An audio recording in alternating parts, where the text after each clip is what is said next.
Class 7ویں class اور وہ بچے جو اس مدرسے میں پڑھتے ہیں دینی تعلیم کے ساتھ یا کسی بھی مدرسے میں پڑھتے ہیں اسکول کی تعلیم، ان بچوں کو مقابلہ نہیں کرتا۔ ہمارے مدرسے نانک نو میں 12ویں تک کا نظام ہے الحمدللہ، مولوی بچے پڑھتے ہیں، بہت سارے بچوں کے ہائی اسکول، انٹر، 9ویں کلاس، 6ٹھی کلاس، 7ویں کلاس، لڑکیاں بخاری شریف پڑھ رہی ہیں اور ہائی اسکول کر رہی ہیں، اور جو بچیاں صرف ریگولر اسکولوں میں جاتی ہیں ان کے پاس مدرسے کی تعلیم نہیں ہے، تو بچیاں اور بچے ہمارے ان بچوں کا مقابلہ نہیں کر سکتے۔ ان کے پاس صرف اسکول کی تعلیم ہے، ان کے پاس دین کا علم بھی ہے،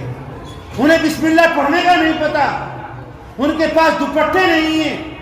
ان کے پاس ٹوپیاں نہیں ہیں، انہیں کھانا کھانے کی تمیز نہیں ہے، وہ بربادی کے دہانے